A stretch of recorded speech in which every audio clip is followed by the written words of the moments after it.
Merci Patrick Roger. Évidemment, Valérie Expert revient la semaine prochaine, mais nous, on va essayer de se mettre d'accord. Aujourd'hui, 17 novembre, parlons vrai.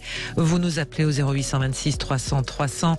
On va évoquer plusieurs sujets aujourd'hui. On va parler de la fin de la ristourne du carburant.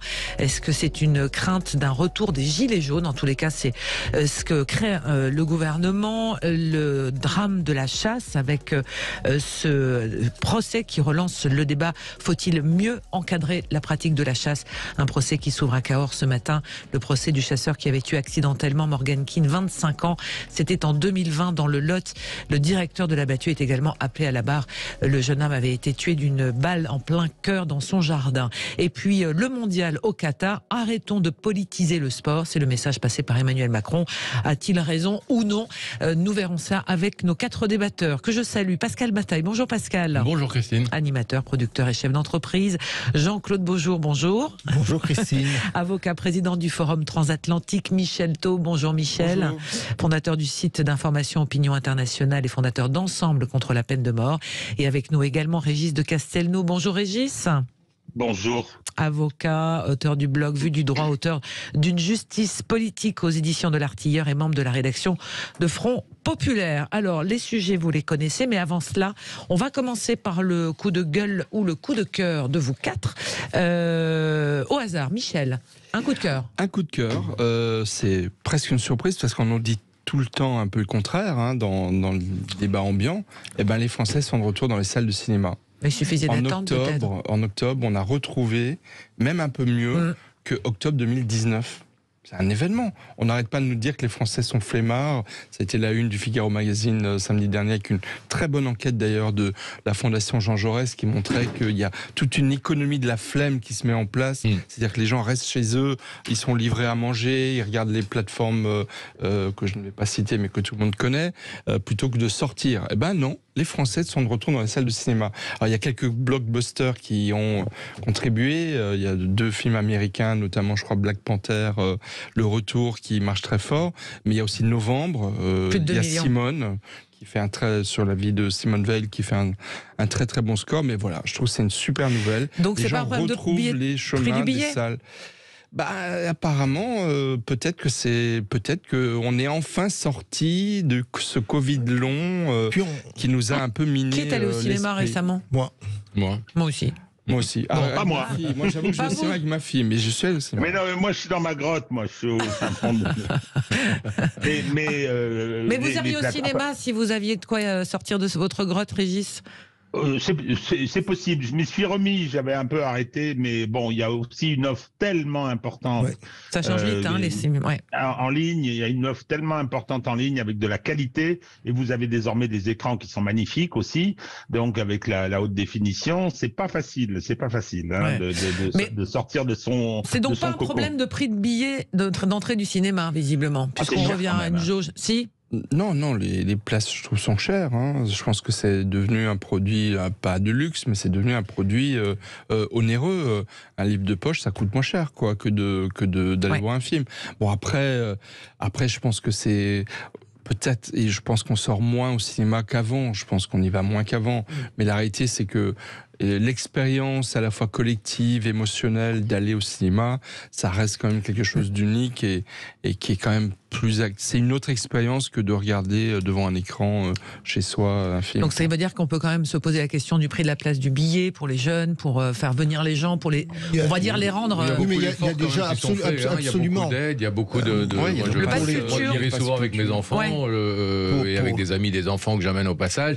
Je me rends compte quand même que le prix aujourd'hui pour les jeunes, pour les étudiants, etc., est relativement accessible. Bon, évidemment, ce que Michel a raison de dire, c'est toujours, on peut toujours dire que c'est trop élevé, mais il faut quand même faire vivre. Faire une entrée à 6 €, c'est le prix d'une bonne bière au café, donc ça reste dans Paris. Et encore 12 €. Pour un étudiant, Ah oui, non, je parle d'un étudiant. On va faire un quiz, on va demander aux auditeurs. Je pense que c'est. Moi, j'ai payé. Je suis allé voir. Je vais vous dire la conspiration du Caire. C'est un très beau film. Je trouve que c'est très bien fait. Voilà, je conseille aux uns et aux autres d'aller le voir. Et c'est vrai que avoir l'ambiance, avoir le grand écran, c'est quelque chose. Je crois que le prix de la place était 12 € pour un plein tarif. Donc l'étudiant, ça doit être. Mais je me permets de dire qu'à l'heure où il y a une très très grande inflation, on va en reparler tout à l'heure avec les risques de climat social, je pense que ça fait quand même partie malheureusement des tristes arbitrages que font beaucoup de ménages, de ne pas pouvoir aller aussi souvent qu'ils le voudraient au cinéma, parce que sortir en famille, c'est quand même un budget de 30 à 40, 50 €. Après, vous prenez des pop-corn, vous prenez une boisson, etc. Et donc, du coup, et moi, j'ai un film à recommander, comme Noël arrive, pour ceux qui ont des enfants, mais même pour les adultes, je me suis régalé.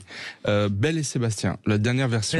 Tournée dans les Pyrénées. Voilà, qui est absolument superbe, et une très belle histoire. Voilà, allez au cinéma, et le public est revenu, tant mieux.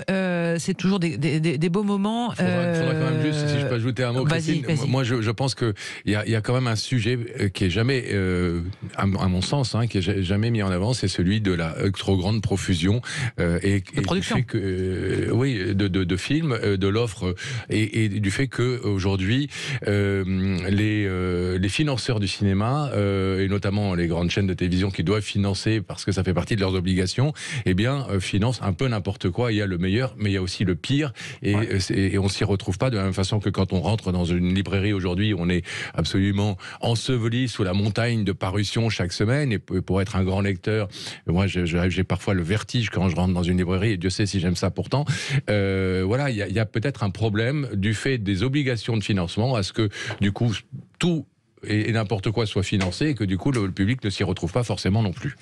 Allez, on continue. Coup de cœur, coup de gueule avec vous quatre. Jean-Claude, là aussi c'est un coup de cœur.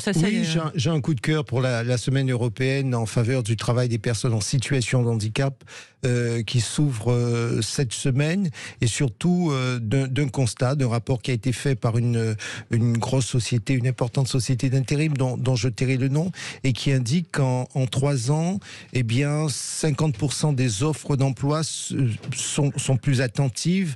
Le nombre d'offres d'emploi qui sont publiées sont de 50% plus importantes par rapport à il y a 3 ans, qui signalent des emplois où on incite les personnes en situation de handicap de candidater. C'est un vrai sujet, c'est-à-dire qu'aujourd'hui, nous sommes dans une situation dans laquelle il ne faut pas simplement, puisque vous savez que la législation prévoit un quota de postes réservés pour les personnes en situation de handicap. Donc on était plutôt dans une situation de contrainte, voire de pénalisation.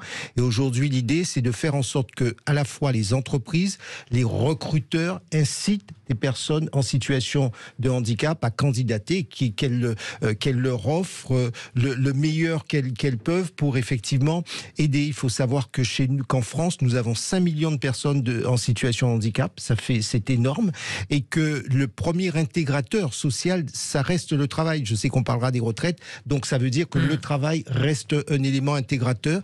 Et si nous voulons reconstruire le lien social dont nous parlons, si nous voulons faire jouer la paix sociale, la méritocratie, etc., il faut véritablement que nous fassions un effort. J'avais dit que je ne parlerais pas de Donald Trump, mais je parlais de ce qui se passe aux États-Unis, effectivement dans les pays anglo-saxons, où il y a eu une politique plus incitative, plus partagée par le corps social pour faire en sorte d'intégrer le plus grandement possible les personnes en situation de handicap. Donc je dis bravo pour cet effort de fait. Je dis qu'il faut continuer, il faut que chaque entreprise, petite ou grande, dans son secteur, regarde à chaque fois comment est-ce qu'elle peut aider à intégrer des jeunes hommes, des jeunes femmes. Mais ça veut dire aussi qu'il faut qu'il y ait des annonces qui leur soient absolument, parce que vous savez que parfois le gros sujet, c'est ça. Parce qu'eux n'osent pas postuler des fois. Mais voilà, c'est-à-dire le gros sujet, c'est que vous savez, quand vous avez fait quelques entretiens et qu'on vous fait comprendre, ou qu'on vous le dit pas, mais vous comprenez bien pourquoi est-ce qu'on ne vous a pas recruté, vous finissez par vous auto-censurer. L'idée, c'est de faire une politique de promotion, c'est d'annoncer, de dire, voilà, vous savez, comme à une époque, on disait, tel ou tel favorise l'intégration, enfin, en tout cas, les clients en situation de handicap, les restaurants, jusqu'à ce qu'à un moment donné, ce soit devenu quasiment la norme, et c'est fait beaucoup plus facilement. Donc, c'est là où il faut que nous ayons un certain travail. Et collectivement, il ne faut pas stigmatiser les employeurs, mais collectivement essayer de réfléchir à ce que l'on peut faire, chacun dans nos domaines, parce que tous les secteurs ne s'y prêtent pas, mais chacun dans son domaine, qu'il puisse montrer avoir une démarche incitative. Alors, Michel, rapidement. Je ne veux pas nuancer votre optimisme, mais c'est vrai que justement pour la semaine européenne de l'emploi des personnes handicapées, j'ai vu un peu certains chiffres et j'avais entendu un autre article il y a quelques jours. Malheureusement, la situation reste quand même très compliquée pour les handicapés. Le taux de chômage est 2 fois plus élevé. Bien sûr. La durée au chômage est beaucoup plus longue. Bien sûr. Et le problème aussi, c'est qu'il y a un problème culturel en France, c'est-à-dire que contrairement notamment aux pays scandinaves, on n'a pas cette culture de l'inclusion des personnes handicapées. C'est bien ce que je signale. C'est une barrière. C'est ce que disait Jean-Claude. C'est bien ce que je signale. Il faut véritablement faire en sorte que le corps social, 5 millions de nos concitoyens laissés sur le bas-côté, ça sert à rien de faire de grands discours et de faire du développement durable et de faire si on ne commence pas par gérer les situations de gens qui vivent à nos côtés, voire on a parfois dans la famille des neveux, des cousins qui sont, et soi-même on peut être en situation de handicap demain. Allez, on s'arrête un court instant sur Sud Radio, bientôt 9h15. On retrouve nos 4 débatteurs. On va essayer de se mettre d'accord avec Pascal Bataille, Jean-Claude Beaujour, Michel Taub, Brigitte de Castelnau. Les coups de cœur, les coups de gueule, c'est dans un instant sur Sud Radio. À tout de suite. Sud Radio, mettez-vous d'accord, 9h-10h, Christine Bouillot. Et avec Pascal Bataille, Jean-Claude Beaujour, Michel Taub, Brigitte de Castelnau, on va parler dans un instant de ce procès de ce chasseur dans le Lot. Est-ce qu'il vaut mieux encadrer? Est-ce que c'est un procès emblématique de Emmanuel Macron qui demande à ce qu'on ne politise pas le sport à propos des Bleus qui sont arrivés au Qatar? La Coupe du Monde, c'est dans 5 jours. Et puis la fin de la ristourne du carburant. Y a-t-il une crainte d'un retour des Gilets jaunes? On en parle avec eux et vos coups de cœur et votre coup de gueule. Pascal, vous avez un coup de cœur et je vous rejoins. Un coup de cœur, oui, pour la dignité magnifique et très touchante de la maman de Lola hier lors de la marche blanche qui s'est exprimée à la fin de la manifestation en disant, je vais juste citer une partie de sa phrase, il ne faut pas répondre à la violence par la violence, il faut faire confiance au temps long de la justice. Voilà, je trouve quelqu'un dont on pourrait penser qu'elle serait légitimement animée par une révolte terrible, par même un désir de vengeance, et qui montre effectivement le chemin de la sagesse, le chemin de la raison, le chemin de la République, le chemin du respect de la loi et des règles de la justice, et qui nous le montre superbement puisque c'est celle qui est le plus touchée dans sa chair et dans sa vie qui nous donne cet exemple. Donc je trouve ça magnifique. Et je pense, par rapport à un débat qu'on avait eu il y a quelque temps ici même, Christine, que ça renvoie Éric Zemmour et ses sbires à leurs conditions de crapules intellectuelles et ça nous montre à quel point ils font de la politique comme les hyènes se nourrissent, c'est-à-dire comme des charognards. Il y avait aussi Hanouna qui avait dit il ne faut pas de procès. Oui, tout à fait. Je ne sais pas s'il avait dit. Il avait dit il faut en tout cas la perpétuité.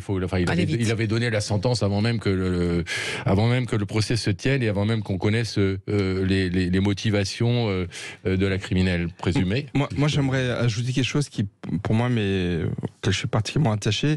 Moi, j'ai milité, depuis plus longtemps, mais 10 ans de ma vie, je me suis consacré à plus qu'un plein temps à la lutte contre la peine de mort dans le monde. Et dans ce cadre-là, j'ai rencontré beaucoup de victimes. C'est d'ailleurs à cette occasion qu'on s'est rencontré, Jean-Claude Beaujour, j'ai rencontré beaucoup de victimes de criminels. Aux États-Unis, dans le monde arabe, à Hong Kong, etc. Et ce qui était très fascinant, et je vous rejoins tout à fait, c'est que en fait, souvent les victimes qui souffrent dans leur chair, qui perdent un de leurs proches, contrairement à ce que croit l'opinion publique, ils sont pas pour la vengeance. Ils sont pas pour la peine de mort. Ils sont pas pour lyncher en place publique le salaud ou là la criminelle qui a tué leurs proches. Non, ils sont pour la justice et pour le temps long. Phrase très importante. Voilà. Le temps long de la justice. Et donc ça, c'est vraiment, moi, ça a été une révélation. C'est un démenti à tous tous les démagogues qui disent effectivement qu'il faut lyncher les salauds qui ont fait ça. Non, c'est pas comme ça que la nature humaine fonctionne. Et heureusement, j'ai envie de dire, parce que sinon ce serait sans arrêt la vendetta et on vivrait dans un système Régis, cette maman, elle est digne et elle nous donne une leçon à tous dans ce qu'elle dit. Mais absolument. Mais je vais mettre un petit bémol, parce que crapule intellectuel, je crois que c'est le terme qui a été utilisé. Moi, je me méfie un peu des cours de morale qu'on donne aux uns et aux autres comme ça. On parle des propos de la maman de Lola. Hein. Oui, tout à fait. Alors, respect. Le plus grand respect, etc. Mais je pense qu'il ne faut pas non plus se faire d'illusions. Et je vais mettre aussi un bémol sur ce que vient de dire Michel.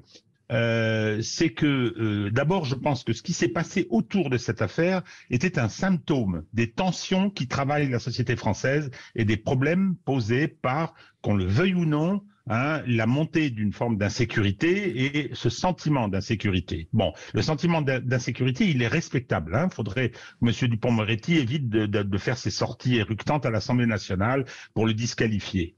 Bon, non, ce que je veux dire simplement, c'est que faut pas se faire d'illusions. Moi, la justice, ça fait 50 ans que je la pratique. Enfin, ça fera 50 ans le 13 décembre prochain. Et donc, je suis merci. Je suis très très partisan naturellement du temps de la justice et de la sérénité nécessaire, parce que l'État s'arroge une compétence, et il a raison, la violence légitime, et puis enfermer quelqu'un toute sa vie, c'est une terrible violence. Bon, simplement, ce que je veux dire, c'est que effectivement, sur la position des victimes aux États-Unis, on peut assister, quand on a été victime, on peut assister à la mise à mort du coupable qui a été condamné, parce qu'il y a beaucoup d'États américains qui pratiquent encore la peine de mort. Si vous prenez l'exemple dans le monde musulman, si la famille prône le pardon, après un crime et une condamnation à mort, ça peut permettre d'échapper à l'exécution. C'est pas fréquent. D'après ce que j'ai compris, c'est pas si fréquent que ça que les familles renoncent à cette part de vengeance qui est malheureusement dans la nature humaine. Alors il faut essayer de la domestiquer, je suis bien d'accord. Et en ce qui concerne l'affaire de Lola, je crois que la famille a été exemplaire depuis le début. Depuis le début, elle a été exemplaire, et elle a permis de désamorcer. Bon, j'utilise pas le même terme de crapulerie, mais c'était lamentable. C'était lamentable cette récupération, je suis tout à fait d'accord. Jean-Claude. Alors évidemment, je partage la plus grande partie des propos des panélistes et de mon confrère. Moi, je voudrais juste préciser une chose. Voyez-vous, l'état de droit, c'est pas un truc comme cela. C'est un pacte social, c'est une organisation de la société. Et ce que je veux dire à vos auditeurs, moi, tout d'abord, c'est vrai, respect, parce que quand on perdre un enfant, il n'y a rien de pire que cela. Et surtout dans ces conditions-là. Dans ces conditions-là, mais trouver ces mots-là J'y viens. Trouver ces mots-là, je dis vraiment, là encore, respect. Maintenant, qu'est-ce que cela veut dire derrière ? Et j'ai envie de dire, parce que c'est surtout respect par rapport à tout ce qu'on a entendu avant sur les procès précédents, sur le contexte actuel, où on nous dit Yaka Faucon. Et souvenez-vous que sur votre propre plateau, Christine, avec d'autres, je ne suis pas le seul à avoir dit attention, n'instrumentalisons pas trop rapidement les questions de justice, parce qu'on ne va pas résoudre ces problèmes en 24 heures. Nous avons pris tellement de retard. En 30 ans, la justice est appauvrie, elle n'a pas les moyens de travailler. Il peut y avoir quelques erreurs. Il y a des erreurs humaines par les magistrats, parce que les magistrats, il y a une communauté humaine, c'est comme dans toutes les professions, mais globalement, ce sont des gens qui font un gros boulot, qui sont parfois en situation de détresse, il y a beaucoup de dossiers. Donc attention, si nous voulons effectivement redresser la barre, ça va prendre, premièrement, il faut avoir une constance budgétaire dans l'effort qui est fait, parce que notre chiffre, le chiffre consacré à la justice en France, c'est 70 € comparé à 110, 115 ou 120 en Espagne. Donc on ne va pas pouvoir former des magistrats en 24 heures et ils ne vont pas pouvoir écumer le flot des dossiers des policiers, etc. Donc il y a vraiment un travail qui est essentiel, parce que c'est fondamental pour notre pacte social. Michel, pour terminer. Je veux juste dire que ces jours-ci ont lieu à Berlin, le 8e congrès mondial contre la peine de mort. Moi, j'ai organisé les 3 premiers. Et donc voilà, c'est un point d'actualité quand même pour ceux qui s'intéressent au sujet. C'est d'actualité aujourd'hui. Allez, on va s'arrêter un court instant. Dans un instant, Régis, on vous retrouve pour votre coup de gueule. On va aller au Qatar avec vous, puis c'est notre premier sujet. Moi, j'ai un coup de cœur, coup de gueule, je ne sais pas, en tous les cas. Je pense aux internes en médecine qui sont en grève encore aujourd'hui et qui refusent donc la prochaine proposition que leur impose le gouvernement, à savoir une 10e année de médecine pour essayer de trouver des solutions aux déserts médicaux. Ça fait partie de l'actualité de ce jeudi. On s'arrête et on retrouve Régis de Castelnau. Faut-il politiser le sport à chaque fois? C'est la vraie question et on y revient dans un instant avec nos 4 débatteurs et avec vous. Vous nous appelez si vous le souhaitez. 0826 300 300. À tout de suite. Sud Radio, mettez-vous d'accord, 9h-10h, Christine Bouillot. Mettez-vous d'accord ou pas avec Régis de Castelnau, Michel Taube, Jean-Claude Beaujour, Pascal Bataille. On va revenir dans un instant sur ce procès de ce chasseur dans le Lot. Il a tué le jeune Michael Keane, 25 ans, c'était en 2020, tué accidentellement lors d'une battue qui était mal organisée. En tous les cas, il a pris une balle en plein cœur. Le chasseur a cru que c'était un animal, il s'était trompé. C'est un drame et un procès qui relance le débat autour de la sécurité de la chasse. La fin de la ristourne des carburants, là j'ai vu déjà dès hier l'essence à 2 €, mais est-ce qu'on peut craindre un retour des gilets jaunes? Et puis les coups de cœur et les coups de gueule de nos 4 débatteurs. Je me retourne vers vous, Régis de Castelnau, et vous aviez donc un coup de gueule qui rejoint nos sujets du jour. Vous voulez parler du mondial de foot au Qatar et de la position de la France. Alors, je vais commencer par dire que j'ai eu 3 coups de cœur. Je me sens un petit peu isolé, donc je vais... Pourquoi ? Mais parce que moi, tout le monde a des coups de cœur. Bah oui. Mais c'est bien de positiver, il faut positiver. Donc je vais mettre un tout petit coup de cœur. J'invite tout le monde à regarder une série, on a parlé cinéma, une série documentaire sur Arte, sur Magellan, sur le voyage de Magellan. C'est exceptionnel. Vraiment, faut pas rater ça. Hein. Donc c'est de la télévision intelligente avec des moyens importants. Hein, et ça raconte une histoire. On sait que Magellan a fait le premier tour du monde. Hein, et ça raconte une histoire en détail qui est exceptionnelle. Voilà, j'ai fini avec mon coup de cœur, je me sens moins isolé. Coup de gueule, c'est sur les positions. Alors c'est vrai que c'est plus facile de taper sur Emmanuel Macron. C'est sur la réflexion quand il a, paraît-il, fait part de son intention d'aller à la Coupe du Monde du Qatar et en disant oui, mais il faut pas politiser le sport, donc faut pas me le reprocher. Je trouve que c'est quand même un petit peu ridicule. Hein, cette Coupe du Monde, pour commencer, première observation que je fais, la Russie en a été exclue. Peut-être à juste titre, mais elle en a été exclue. Si c'est pas politique, ça, qu'est-ce que c'est? On a essayé de faire exclure l'Iran. Récemment, et l'ancien Sepp Blatter, l'ancien président de la FIFA, a dit c'est ce qu'il faut faire. Bon, ça c'est pas fait jusqu'à présent. Et puis, s'il y a bien une décision qui était éminemment politique, c'est de confier cette Coupe du Monde au Qatar, en cassant la magie du football. Je suis un grand amateur, en cassant la magie du football. On fait cette Coupe du Monde dans des stades climatisés au mois de décembre. Toutes les Coupes du Monde avaient lieu au printemps, c'était des grandes fêtes. Là, on met des faux supporters qui viennent. Il y a, ce matin, je voyais une équipe danoise qui filmait dans les rues avec sa caméra, qui s'est menacée de se faire détruire la caméra par les forces de l'ordre. Je veux dire, c'est une catastrophe au plan du résultat. Donc vous dites qu'il faut politiser. Le sport est une affaire politique? Non. Le dire, il ne faut pas politiser le sport, c'est ce qu'a dit Emmanuel Macron. Il se moque de nous. S'il y a bien ces grands événements sont extrêmement politisés, ce qu'il dit lui, alors je prends les propos qui sont cités lors de son intervention depuis le G20. Il dit que Emmanuel Macron donc dit que ces questions doivent être posées lorsque l'événement est attribué à un pays, pas à 4 jours du début de la compétition. La question climatique et la question des droits de l'homme notamment. Raison ou pas, Pascal? Objectivement, il a raison. Il a raison là-dessus. Est-ce qu'il a raison d'y aller et est-ce qu'il a raison de dire ça? Je pense qu'il n'a pas, à titre personnel, je pense qu'il n'a pas raison d'y aller. C'est pour les demi-finales, si les Bleus sont qualifiés. Oui, mais je pense qu'il n'a pas raison d'y aller. Je pense en revanche, évidemment, que c'était au moment de l'attribution qu'il fallait se poser le problème et que le boycott aujourd'hui n'a pas de sens au niveau sportif, en tout cas, ni d'arrêter de regarder les matchs, ni effectivement de demander aux joueurs de ne pas y aller ou de de manifester bruyamment leur opposition au régime. Je ne pense pas que ce soit leur problématique et leur mission.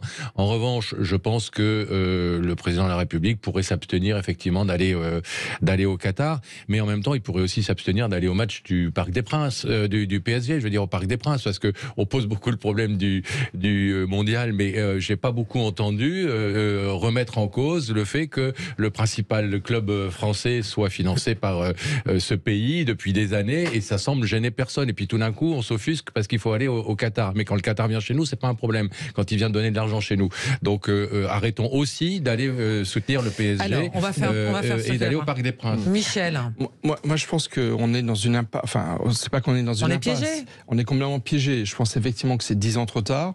Je pense qu'effectivement, il y a eu beaucoup de textes qui ont été écrits sur les conditions d'attribution de cette Coupe du Monde. En même temps, c'est une fierté pour le monde arabe. Il faut le reconnaître. C'est une réalité géopolitique qui est absolument là, on est au-delà majeure. Du sport, là. Ensuite, le problème, c'est que on n'a pas le choix. On est obligé d'y aller pour 2 raisons. Les footballeurs.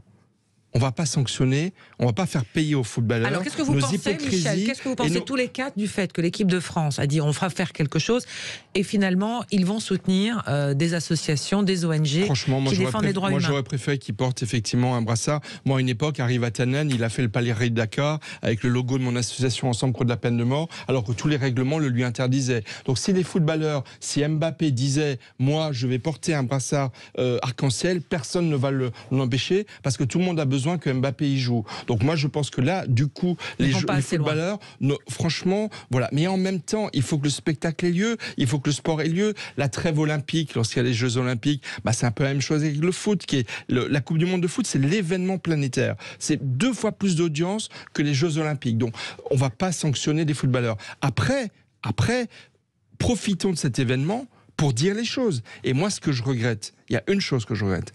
On a fait beaucoup de critiques sur le Qatar, mais il y en a une qui n'a pas été dite clairement, et qu'il faut dire clairement à nos auditeurs. Le Qatar fait partie, avec l'Iran, je précise, le régime des mollahs, parce qu'aujourd'hui, vous avez une révolution iranienne des femmes contre le régime. Le Qatar fait partie, avec le régime des mollahs en Iran, et la Turquie, d'un axe de promotion de l'islam radical dans le monde, particulièrement dans le monde occidental. Et lorsqu'on se plaint tous les jours qu'il y a de plus en plus de femmes voilées en France, qu'il y a de plus en plus d'islamisme radical dans notre pays, la raison, elle vient de ce que des pays comme le Qatar ont financé l'islam radical pendant des décennies. Et ça, je trouve que ça n'est pas assez clairement dit. On a dit plein de choses sur les droits humains, sur l'environnement, et ça, on ne l'a pas dit. Or, c'est ça, pour moi, qui m'inquiète le plus. Donc, je pense effectivement que c'est un peu, pour prendre le titre d'un livre qui vient de sortir, mais je n'ai pas retrouvé la référence, je vous le dirai si vous me permettez après, mais c'est un peu une Coupe du Monde honteuse que l'on va voir. Il faut que le sport ait lieu. On y va en se pinçant le nez, quoi. Voilà. Mais Jean-Claude. En même temps. Jean-Claude. Oui, moi, je pense qu'effectivement, ça vient 10 ans trop tard. Non, mais est-ce que ça vient 10 ans trop tard? Mais est-ce que vous, je ne sais pas si vous êtes fan de foot ou pas, mais on regarde les matchs un peu en étant un peu honteux, puis on se dit, quand même, c'est une Coupe du Monde, on va essayer de faire abstraction. Je vais regarder un certain nombre d'épreuves, bien sûr, pas toutes. Non, moi, je ne veux pas être pris en otage, et on ne peut pas prendre nos concitoyens en otage. Il faut que les uns et les autres, ceux dont c'était la responsabilité d'attribuer au Qatar Est-ce que Macron a raison d'y aller? Moi, je pense que le président de la République n'a pas le choix, parce que comment pourrait-il dire aujourd'hui, parce qu'on parlait de géopolitique, comment pourrait-il dire aujourd'hui, on a attribué, mais finalement, je n'y vais pas aujourd'hui, tout en sachant que derrière, on va évidemment blessé, puisqu'il a dit qu'il irait si on est au moins en demi-finale. En demi-finale.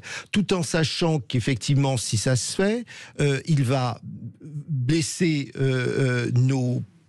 Est-ce qu'on peut dire partenaire, puisque c'est un État comme un autre avec lequel nous travaillons, il sait qu'il va le blesser, quel sera l'impact? Françaises qui ont des gros contrats là-bas. Oui, ça c'est à un moment donné, il faut qu'on soit très clair aussi. La réelle politique.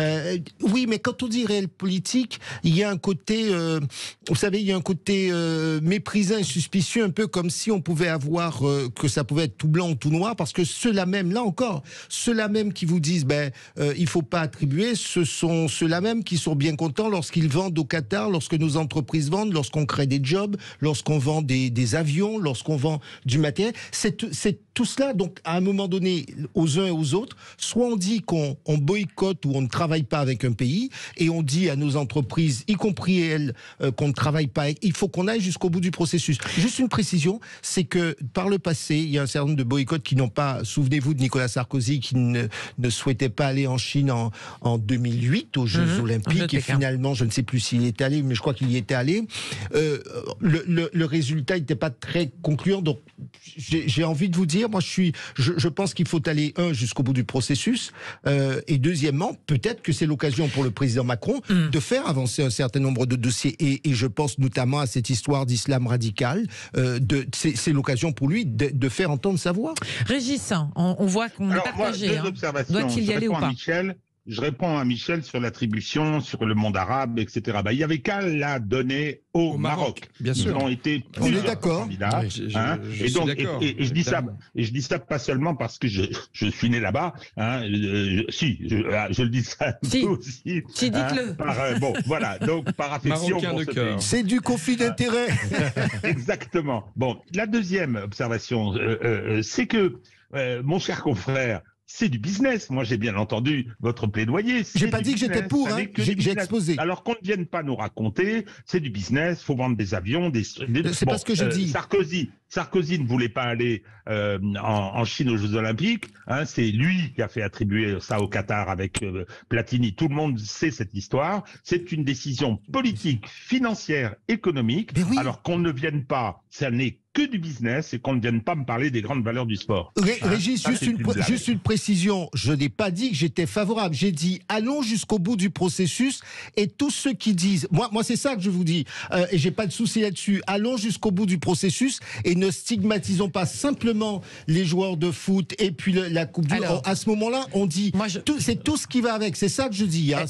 Je dis pas que je suis pour. J'ai dit un dernier mot sur l'islam radical. Ne pas oublier quand même que le football est un sport d'immigrés. On a eu les Polonais d'abord, on est des Italiens après, les Portugais, etc. Et on a eu les Maghrébins, et maintenant on a beaucoup d'Africains. Ne pas oublier qu'à mon avis, plus de la moitié des joueurs de cette équipe sont musulmans, souvent pratiquants. Donc je pense pas qu'il faille heurter. Ah oui, absolument. Moi, je connais pas leur religion, mais là encore, moi, mon propos, c'est de dire allons jusqu'au bout, parce qu'effectivement, le PSG pour la propriété Quand on vient dire, rappelez-vous l'incident qui s'est produit avec ce joueur du PSG, à qui on a dit vous allez porter un maillot arc-en-ciel, etc. dans un match de démonstration. Le type, il était sénégalais. Il a refusé. Il a dit moi je viens pour jouer au football, je viens pas pour faire de la propagande pour telle ou telle cause. Il était heurté dans ses convictions, bien évidemment. C'est la star du foot sénégalais qui d'ailleurs participe à la Coupe du Monde au Qatar. Sané. Oui. Non, mais ce que je veux dire, c'est qu'il était joueur du PSG. Mais Régis, le problème derrière, il faut être clair. Pour le PSG, qu'est-ce qu'on fait, qu'est-ce qu'on dit? C'est pour ça que je dis qu'il faut aller jusqu'au bout, et ça peut pas être à géométrie variable. Est-ce qu'on a raison, pardonnez-moi, de demander à des joueurs de foot d'avoir, on va dire, une responsabilité politique? Mais ce sont aussi des citoyens. Donc s'ils refusent de mettre un maillot, après chacun est libre de s'exprimer comme il veut. Mais je pense qu'on aurait pu encourager nos joueurs à s'exprimer davantage. Ils l'ont fait, l'équipe de France. Mais je trouve que c'est un peu facile de dire on va donner de l'argent. Je pense que c'est en termes de prise de parole. Michel, pendant l'événement. Ce sont aux politiques à prendre leurs responsabilités. Comme il a été dit, il commence à y avoir même sur place des joueurs qui commencent à s'exprimer, qui veulent filmer certaines choses qu'on n'a pas le droit de filmer, etc. pour essayer justement de titiller un peu le... Moi, j'aimerais dire deux choses. La première, j'ai retrouvé le nom, le livre de Nicolas Xis-Martov, qui est journaliste à SoFoot, qui vient de publier le livre Qatar, le mondial de la honte, aux éditions de Libertalia. C'est vraiment un livre très intéressant. Et la deuxième chose que je veux dire, qui rejoint ce que disait Pascal Bataille, ce qui est insupportable, c'est vraiment insupportable. Quand vous avez en même temps la mairie de Paris qui dit je ne vais pas diffuser les matchs sur les pelouses de Paris, et qui en même temps soutient, participe au PSG, qui est la propriété du Qatar. Mais c'est ce dont je parle, Régis. C'est insupportable. C'est absolument insupportable. Et ça va amener, vous savez ce que ça va amener? Quelque part, tant mieux, j'ai envie de dire. De toute façon, moi, ma conviction, c'est que le Qatar va bientôt vendre le PSG. Parce que l'objectif qui était de Qatar depuis 20 ans, c'est dans sa stratégie d'influence, c'était de mettre la main sur le sport, où ils sont très très forts, et une fois que la Coupe du Monde est passée, ils vont passer à autre chose. Oui, la question médiatique, on y reviendra sans doute, Valérie, aussi, dans l'émission Média, puisque les droits sont attribués en grande majorité à beIN Sport, qui est propriété du Qatar. Allez, juste un petit tour de table. Les Français, ils vont faire quoi, d'après vous? Moi, j'y connais. Regardez ou pas, ou allez non, ils vont briller, pas briller. Vous les sentez bien J'espère qu'ils vont briller. J'espère bien qu'ils iront au moins en demi-finale. En demi. Moi, j'aimerais bien une finale France-Sénégal. Jean-Claude. Moi, je souhaite qu'il soit en finale. Moi, je suis au support maximum. À fond, tous avec le maillot bleu mardi. Et Régis? Moi, je vais prendre un air détaché, puis je vais être vissé devant la télé quand ils joueront. Qu'est-ce que vous voulez que je vous dise? On se refait pas. Je vais être anxieux, je vais être... Voilà. Bon. Attention à votre petit cœur. Vous voyez, moi, je change. Objectivement... Excusez-moi, je change. Objectivement, France-Maroc. Vous voyez, au moins, vous voyez, on n'est pas hypocrite, parce que certains vous diraient non, on regardera pas, on va boycotter, puis ils n'hésiteront pas à les regarder. Moi, je suis honnête. On parle de la responsabilité des joueurs. Il faut rajouter autre chose. C'est l'équipe d'Iran est qualifiée pour la Coupe du Monde. Elle va jouer contre les États-Unis. Et vous avez plusieurs joueurs de l'équipe d'Iran qui se sont exprimés pour les femmes iraniennes et qui ont des grandes difficultés, qui sont menacées. Et il y a des grands enjeux. Donc il faut aussi protéger ces joueurs. Et ça, c'est aussi une responsabilité de la FIFA et notamment de Noël Le Graët et des fédérations nationales. L'histoire du sport est remplie effectivement de symboles, de ce qui se passe dans l'histoire, tout simplement. On s'arrête un court instant. Dans un instant, la chasse avec ce procès qui relance le débat autour de la sécurité des chasseurs. On y revient avec nos 4 débatteurs, Pascal Bataille, Jean-Claude Beaujour, Michel Taube et Régis de Castelnau. À tout de suite. Sud Radio, mettez-vous d'accord, 9h-10h, Christine Bouillot. Allez, avec Pascal Bataille, animateur, producteur, chef d'entreprise, Jean-Claude Beaujour, avocat, président du Forum Transatlantique, Michel Taube, fondateur du site d'information Opinion Internationale, fondateur d'Ensemble contre la peine de mort, Régis de Castelnau, avocat, auteur du blog Vue du droit et auteur de Une justice politique à l'artilleur. Vous êtes membre aussi de la rédaction de Front Populaire. On ouvre le dossier chasse aujourd'hui. C'est ouvert ce matin à Cahors, un procès très attendu. Un homme de 25 ans, il y a 3 ans, avait été tué lors d'une chasse au sanglier. 2 chasseurs sont jugés pour la mort de Morgan Keane, un jeune franco-britannique. Le jeune homme de 25 ans a succombé à une balle alors qu'il coupait du bois sur sa propriété. Et l'enquête a pointé une chasse désorganisée et dangereuse. Un collectif s'était mis en place ce jour à la suite de la mort de ce jeune homme, avec une demande expresse. Et c'est vrai que ça relance le sujet de la sécurité autour de la chasse. Alors ce matin, le patron de la Fédération des chasseurs dit qu'il faut faire mieux et encore plus, et il n'est pas opposé, Willy Schraen, notamment au contrôle d'alcoolémie lors des chasses et des battues. D'autres demandent tout simplement une vraie législation autour de la réglementation, à savoir une journée sans chasse. Quelle est votre position, Jean-Claude ?